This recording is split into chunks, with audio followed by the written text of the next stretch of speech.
ভুল হচ্ছে ধরো, ধরলে সেটাকে দিয়ে কেস করে আমাকে রাখবে। আমি তাদের উদ্দেশ্যেও বলছি, মিডিয়ার মাধ্যম দিয়ে বলছি, নওশাদ যদি মিথ্যে কথা বলে, ভুল তথ্য পরিবেশন করে মানুষকে গুমরাহ করার চেষ্টা করে, তাহলে আমার বিরুদ্ধে আইনত ব্যবস্থা নিক। আমি এখানে দাঁড়িয়ে চ্যালেঞ্জ করছি, মমতা ব্যানার্জির সৎ সাহস নয়, 100 দিনের কাজের টাকা বিজেপি যে অনৈতিকভাবে আটকে রেখেছে তার বিরুদ্ধে কোর্টে যাওয়া সৎ সাহস নয়। কারণ যদি কোর্টে যায়, আপনাদের বলে রাখছি, পশ্চিমবাংলায় 14.5 লক্ষ ফেক জব কার্ড বানিয়েছে। কারা বানিয়েছে? এই শওকত শাহজাহান থেকে শুরু করে, এই আরাবুল থেকে শুরু করে এই উত্তম শিবুরা বানিয়েছে। 14.5 লক্ষ জব কার্ড বানিয়েছে। আর আপনাদের জেলা মানে দক্ষিণ 24 পরগনায় কত ফেক জব কার্ড বানিয়েছে জানেন? প্রায় 2,60,000 ফেক মিথ্যা জব কার্ড বানিয়ে এতদিন টাকা তুলে খাচ্ছিল। এবার বলুন, সংবিধানে 131 নম্বর ধারা নোট করতে পারেন আপনারা, গুগল আছে, গিয়ে ভারতের সংবিধান বাংলায় সার্চ করলেও পেয়ে যাবেন। আমি যদি ভুল বলি এক্ষুনি দেখতে পাবেন। 131 নম্বর ধারায় উল্লেখ আছে, স্পষ্টভাবে উল্লেখ আছে, কেন্দ্র রাজ্য, রাজ্য রাজ্য যদি কোনো বিষয়ে সংঘাত হয় সেই সময় সুপ্রিম কোর্টের দ্বারস্থ হতে পারে। যদি আমাদের রাজ্যের 100 দিনের কাজের টাকা যারা অপদার্থ বিজেপি সরকার আটকে রেখেছে, মমতা ব্যানার্জি নিজের কোষাগার থেকে, তার কোষাগার নয়, আমাদের রাজ্যের কোষাগার থেকে 3,700 কোটি টাকা খরচ করতে পারছে, কিন্তু কেন মাত্র কয়েক টাকা খরচ করে সুপ্রিম কোর্টে গিয়ে মামলা করছে না? ডাল মে কুছ কালা হ্যায়। মামলা করলে হয়তো ভাইপো গ্যারেজ হবে, যদি মামলা করে ভাইপো গ্যারেজ হতে পারে, সেই জন্য এরা যাচ্ছে না। মামলা করলেই তো কি দেখতে পাবো? 14.5 লক্ষ জব কার্ড, তখন কেন্দ্র সরকারকে মামলার উত্তর দিতে হবে। মামলা করলে আমরা আমাদের টাকা পেয়ে যাব।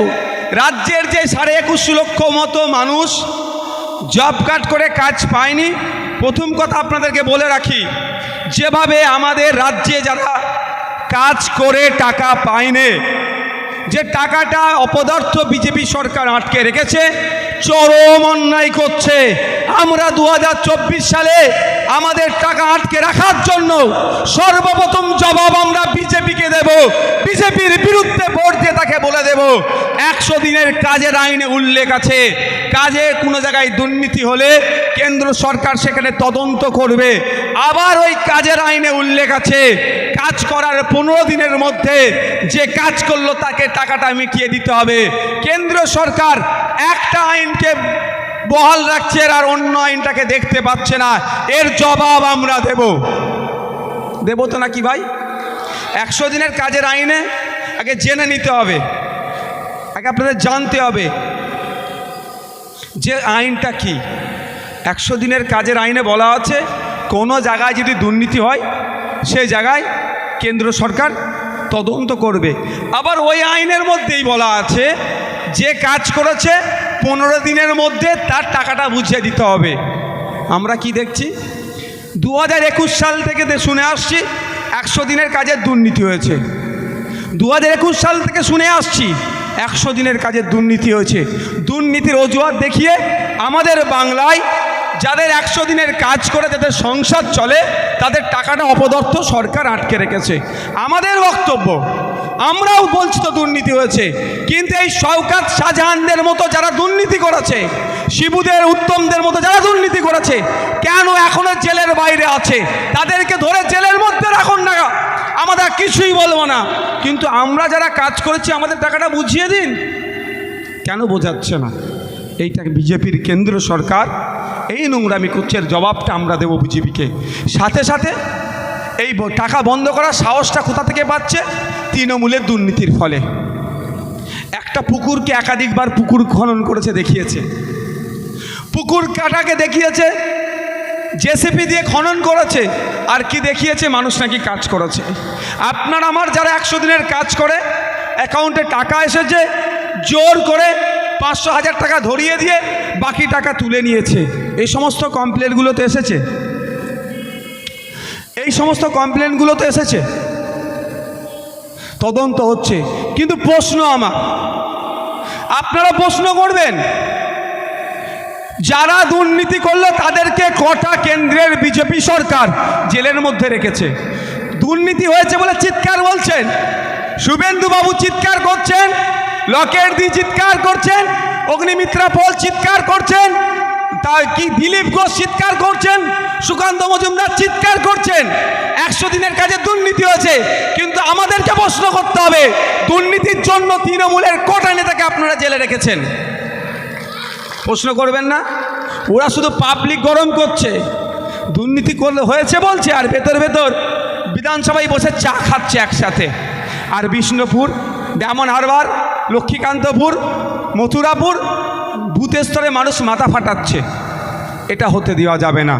আমরা বলছি, এ জায়গায় দাঁড়িয়ে বলছি, অপদার্থ বিজেপি সরকার যদি পশ্চিম বাংলায় যারা 100 দিনের কাজ করেছে তাদেরকে ধরতে ব্যর্থ হয়, আমাদেরকে বলে দিক, আমরা প্রয়োজনে তাদেরকে ধরে দিল্লিগামী যে ট্রেনগুলো আছে চালু ডাব্বায় তুলে দিল্লিতে পাঠিয়ে দেবো, তিহার জেলে আমরা পাঠিয়ে দেবো দরকার লাগলে।